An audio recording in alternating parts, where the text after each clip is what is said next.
special operations team had reached the edge of despair. Trapped in a narrow canyon, their vehicles were burning husks, their ammunition long spent, and the surrounding cliffs spat fire from every direction. There was no path forward, no hope of retreat, only the bitter taste of defeat settling in their throats. For the first time, hardened warriors laid down their arms, pressing their hands into the sand, all but one. She refused to bow, and when she gripped the controls of a roaring steel beast and hurled it over the ridge, the entire war zone shifted in an instant. Before I reveal the moment that rewrote the mission, hit that subscribe button and tell me in the comments which country you're watching from. Now let's dive in. The dawn fog clung to the canyon like smoke trapped in a bottle, heavy and unwilling to drift.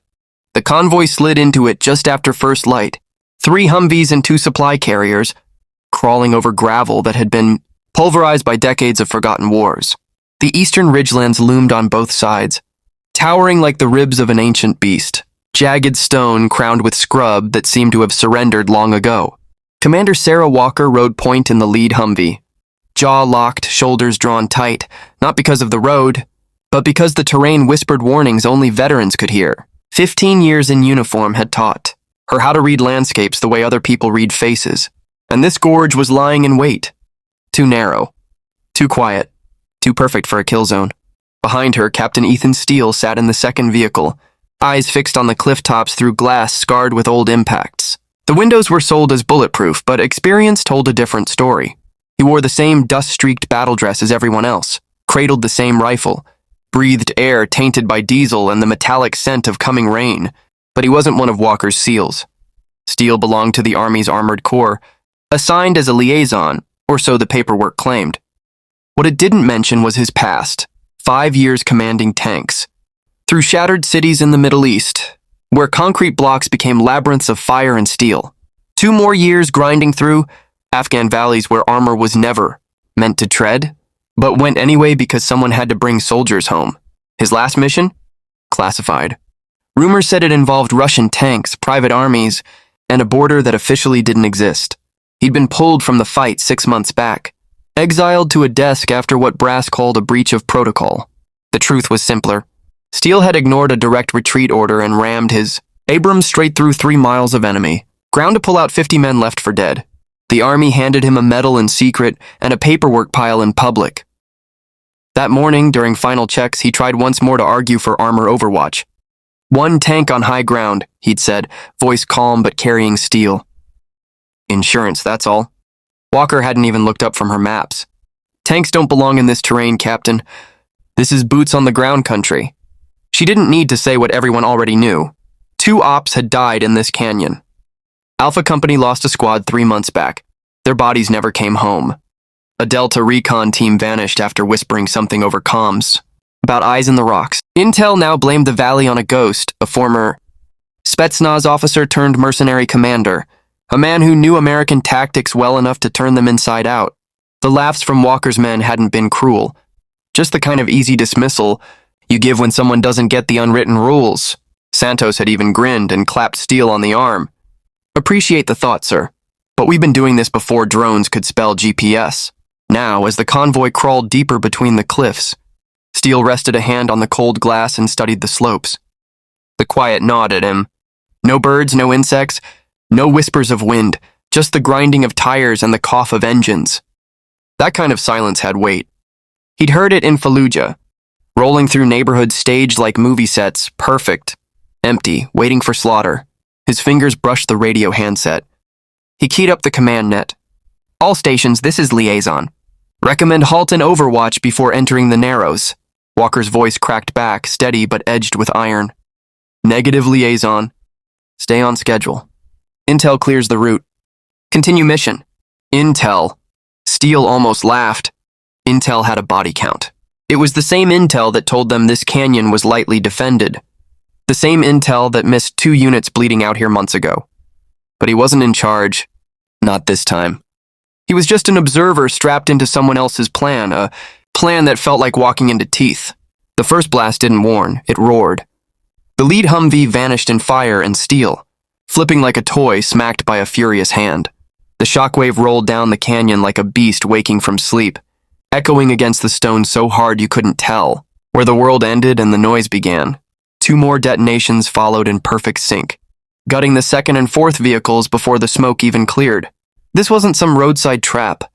This was a kill grid, set with precision, waiting for this exact moment. Walker's seals exploded into motion, bailing out, rifles up, eyes slashing toward the cliffs where muzzle flashes winked like predators in the dark. But there was no cover, no exit. Just a ribbon of road strangled by walls of rock. IED! IED! Contact left, contact right. Santos's voice ripped across the net as he threw lead toward a knot of boulders where shadows slithered. The firestorm came in layers. Rifle bursts snapping from 3 elevations. Machine guns stitching red tracers across the road like burning stitches. And the cold, measured cracks of snipers, picking their shots with surgical patience. This wasn't chaos. It was choreography. A professional ambush scripted by someone who understood not just tactics, but habits. Glass burst above Steele's head. He dove, rolling behind the axle, engine block screaming with impacts. Around him, voices barked bearings. Target calls, ammo counts, warriors working the drill, even inside a trap built by a master. Contact left. Contact right. The canyon had become a coffin, and someone was hammering the nails. Petty Officer Rosa Vega was already hammering bursts toward a shadowed outcrop where something had flickered. "We're boxed in!" she yelled, voice ragged over the roar of gunfire. And then Captain Ethan Steele saw it for what it was. Not chaos. Not a lucky strike. This was a perfect L-shaped ambush. Textbook, brutal, and merciless, anchored by overlapping kill zones and dug-in positions that could strangle a unit 3 times their strength. Whoever set this up hadn't just studied American doctrine. They understood how SEALs moved, where they'd run, and how to bleed them dry. The second detonation erased the last supply carrier in a spray of fire and steel, spilling crates of ammunition across the road like broken promises. The blast sealed their only exit. No fallback. No push forward. Just a kill ground with death on every ridge. Commander Sarah Walker slammed against the warped frame of her Humvee, working the radio like a lifeline. Static answered. She flipped to secondary frequencies. More static. Then a faint pulse of feedback, a jam. Their comms weren't broken. They were severed. Whoever was running this show had just cut them off from the world. No air support. No drones, no medevac. Just isolation and the math of survival. The firefight settled into something colder. Controlled bursts, measured cadence. Not the frenzied spray of irregular fighters, but the surgical tempo of professionals. Buying time. Time for ammo to dwindle, for fatigue to claw through adrenaline, for hope to rot. Steele heard it in the rhythm. Patient hunters playing the long game. He crouched low behind an engine block, scanning through smoke and jagged stone as Walker's team spat fire at ghosts. Shadows moved. Shots cracked. A SEAL went down hard, blood painting his sleeve as another dragged him toward a sliver of cover. Chips of stone burst like teeth where bullets bit. Then the valley spoke. A loudspeaker blared across the gorge, clean and sharp against the echoes of war. "American soldiers," the voice said. Thick accent. Deliberate tone, words cut like glass. "You are surrounded. Drop your weapons. Hands high. 1 minute." The demand rolled back and forth across the cliffs. No source, no origin, just everywhere. But it wasn't the surrender order that iced Steele's spine. It was what came next. Details. Personal details. "Commander Sarah Walker," the voice purred, each syllable dripping calculation. "Service number Delta 4907. Your husband, Lucas, runs on the beach near Coronado every morning. Your son, Ryan, is 8. Plays forward on his soccer team." Walker's face blanched, eyes wide, not with fear of dying, but with something colder. Her men felt it too. They turned, silent questions hanging like smoke. This wasn't an ambush. It was theater. A demonstration. The voice kept going, venom smooth.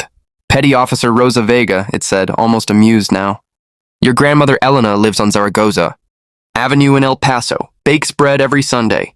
The smell carries down the block." Vega's rifle trembled, fury choking into fear. Steele understood. This was psychological warfare, precision strikes against the heart. Turning loyalty, turning love into shackles heavier than iron. 60 seconds, the voice continued. Cruel satisfaction dripping through the static. "Then we teach the lesson. So your families will know your choices." Walker shut her eyes for a heartbeat. When they opened, the steel was gone. What replaced it was weight, the unbearable arithmetic of command. Honor was irrelevant now. Pride was ash. There were bigger things to protect. "Weapons down," she said, low, almost swallowed by gunfire. Then louder, voice like a hammer on iron. "Stand down!" "That's an order." One by one, rifles sagged. Warriors who had never yielded in their lives slowly laid steel on stone and raised, their hands toward a merciless sky. The loudspeaker crackled, thick with triumph. "Good," the voice said. "Very good. Now, on your knees." That was the moment Captain Ethan Steele made his move. While 12 SEALs knelt in the dirt with their hands high, surrender forced into their bones, he wasn't breaking toward safety. He was running toward something no one else had noticed through the chaos. A silhouette half swallowed by smoke and flame, near the shredded remains of the supply truck. At first glance, it looked like another carcass of war. Mangled steel, scorched paint. The same wreckage that littered killing fields across the world. But Steele's eyes had been trained for years to pick apart a battlefield. He caught details the others had missed. The sloped armor plating. The heavy turret barely visible under torn camouflage netting. The sheer mass that could only belong to one thing. A Leopard 2A6 man battle tank. 60 tons of German steel, crouched like a slumbering predator. The crew hatch gaped open like a black wound. No movement inside. No voices, just emptiness. He advanced, low and deliberate, rifle tight against his shoulder. Smoke curled off shattered metal, burning his lungs as he climbed over debris. Peering inside the commander's station, he saw blood thick and dark, clinging to the leather seat. Still tacky. A fight had happened here and it wasn't long ago.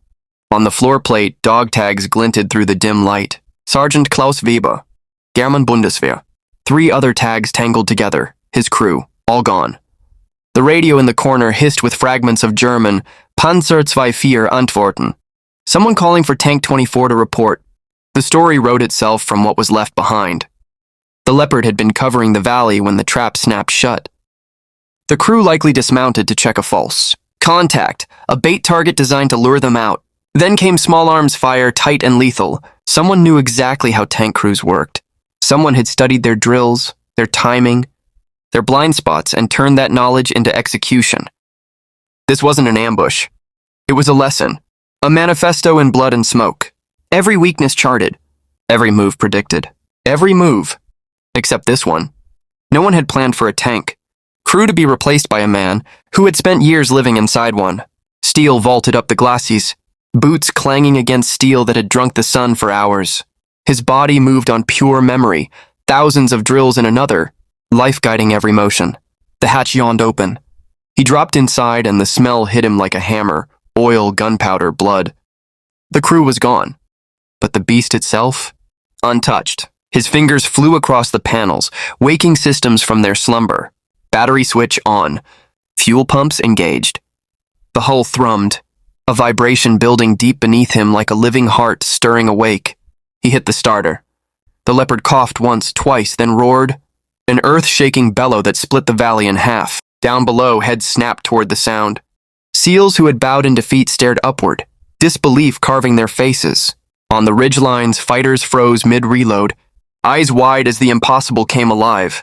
The radio crackled, Commander Sarah Walker's voice, strangled with shock and something else. "What the hell? Who's in that tank?" Steele slid into the gunner's position like he'd never left it. Hands flying, switches clacking. The autoloader clanked as it rammed a 120mm shell into the breech. He swung the turret with a low, grinding growl, feeling the main gun settle on its prey. He keyed the net. Voice calm, cold. Steele doesn't kneel. The first shot tore daylight apart. The cannon belched flame, hurling a tungsten spear across the valley. It hit a technical truck square on its mount. An anti-air rig bristling with heavy guns. The detonation was biblical. Fire bloomed like a second sun, painting the cliffs in hell zone, pallid as shards of burning. Metal rained down the slope. The echo hadn't even died when they fired back. From the eastern ridge, a plume of smoke coughed, a missile screaming down the line. Its seeker locked hard onto the Leopard's glowing core. Through the periscope, Steele watched death streak toward him. A streak of smoke hissed through the haze, arrowing straight toward her. She slammed the Leopard into reverse, treads grinding stone as the missile tore. Into the ridge she'd occupied seconds earlier. The blast shattered rock into molten fragments, spiderweb cracks spreading across the periscope glass. But the tank's armor shrugged it off. "Missile crew, East Ridge," she barked into the headset, hauling the main gun toward the threat. "They're packing AT-4s. For Carter's men scattered in the valley below, that revelation changed the game. Anti-tank ordnance in a ground fight wasn't random. Insurgency, it was professional warfare.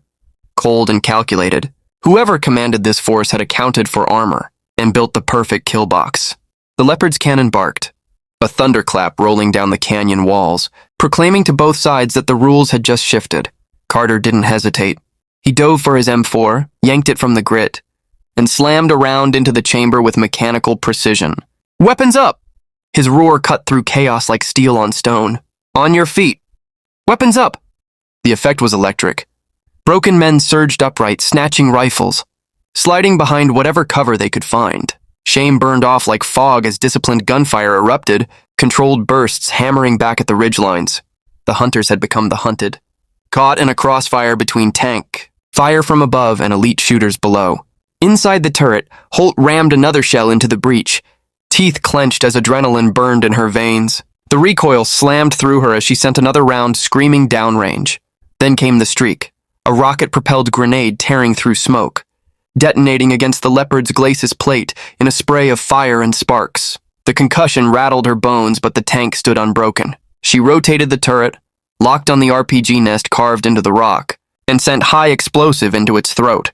The hillside erupted, collapsing in a cascade of stone and dust. "Echo 1, this is Steele," Carter's voice crackled through comms, raw with fury and something close to triumph. "Hell of a shot. Keep hammering them." But Holt knew the math. Alone in a 60-ton beast with no driver, no loader, no commander, every round she fired chewed through a dwindling supply. She had to make each strike surgical. Below, the fight spiraled in the SEAL's favor. Enemy volleys grew wild, panicked. Gunmen who'd crouched like predators, minutes before now scuttled from shattered positions, hunted by precision tank fire and Carter's riflemen. Santos broke left with his fire team, storming the slope under a curtain of lead, while the medic hauled a bleeding operator into cover behind, a boulder the size of a truck. Momentum had shifted. What had promised to be an execution was now a stand-up, firefight, and in that kind of fight, professionals never lose. But the enemy wasn't finished. Through thermal sights, Holt saw shapes darting inside the far ridge cave, lugging something long, cylindrical, and deadly. Another missile crew. This time their vantage was perfect. 30 seconds, maybe less, before they locked on. "Echo 1, I need smoke on that ridge," she snapped, muscles screaming as she worked the controls. "Copy, Steele." Carter didn't even pause. White phosphorus bloomed in the sky, cascading thick smoke across the slope. It was good concealment, but only against eyes. Modern launchers laughed at smoke. Holt shoved the throttle forward, driving the Leopard straight into the climb, using the cover to close distance before the thermals burned through. The steel beast roared uphill, treads shredding shale, every meter a dare. They'd never expect this. Nobody drives a tank uphill into its own execution. The second missile screamed from her blind side. It hit like an earthquake.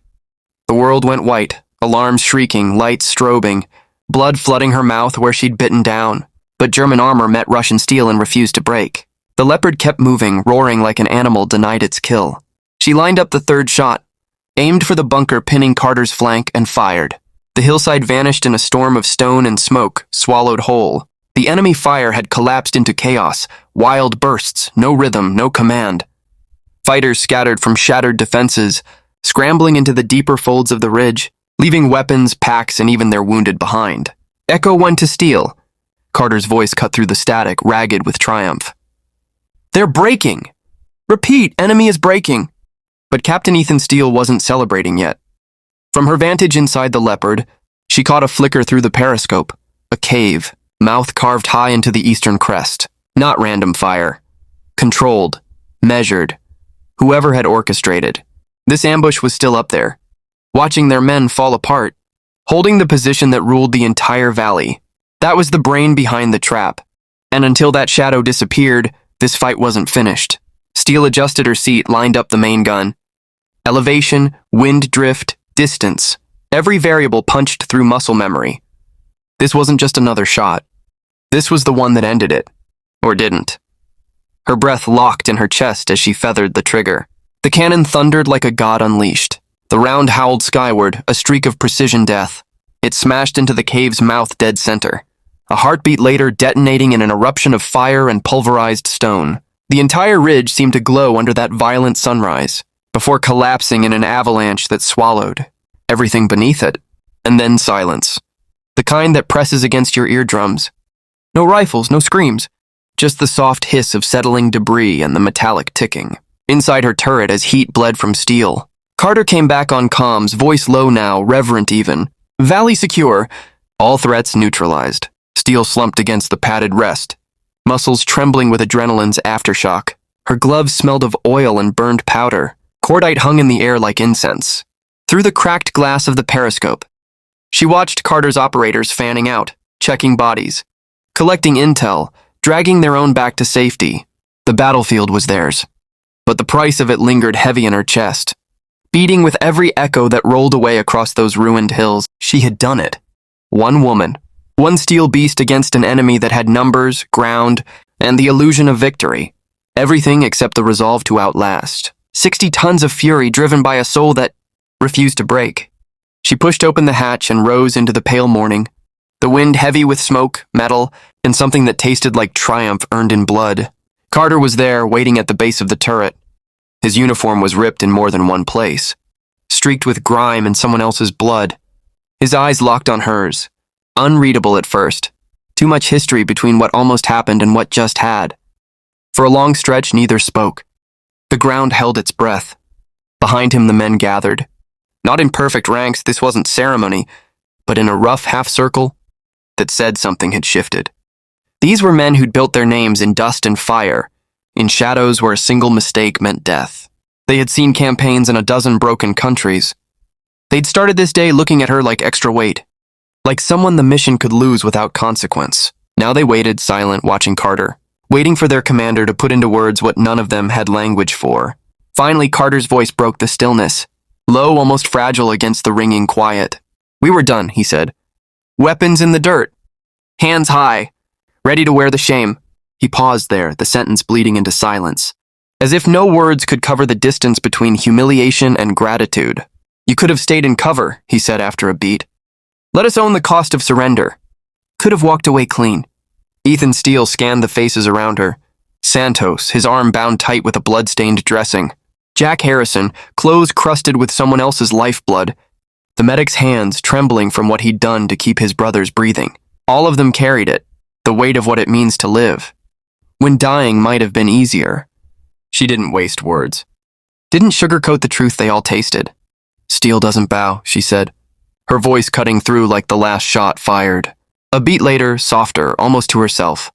"And neither do the people who know what it takes to wield it." The silence that followed was nothing like the hollow quiet after explosions. This wasn't absence, it was recognition. A current passing between professionals who'd glimpsed the same truth, the same edge of the blade, and understood what it cost to hold it. Santos stepped up beside Carter then, his hand open.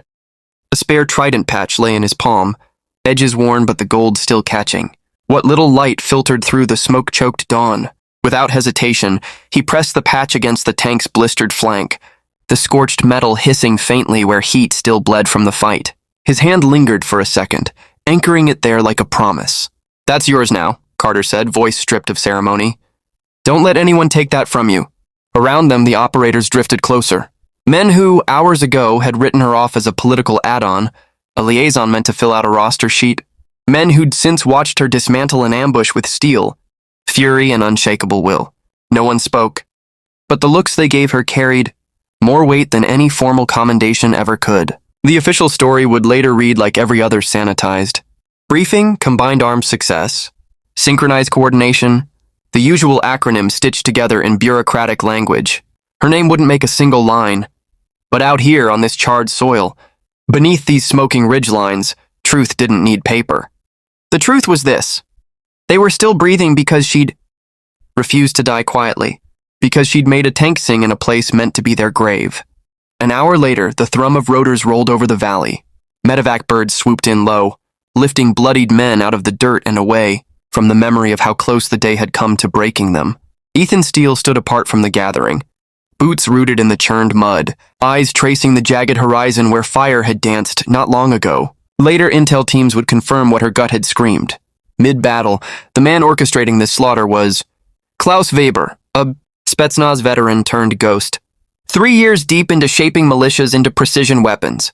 He'd dissected every Western op in the region, drafted countermeasures for drones, artillery, infantry maneuvers. He had contingencies for everything, except a lone tanker punching through his net with audacity no doctrine accounted for. Reports would note, Weber's retreat came within minutes of her third shot, clean arc of tungsten that erased his forward command. He'd burned comms, ditched caches worth millions, and vanished into the mountains. Professionals know when the field tilts beyond recovery, and Weber was nothing if not a professional.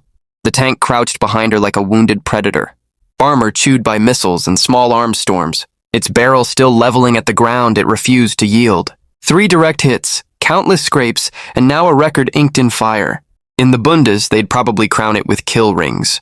Spin tales about the American captain who drove it where death should have ruled. Carter approached then, boots heavy, fatigue etched deeper than dirt lines.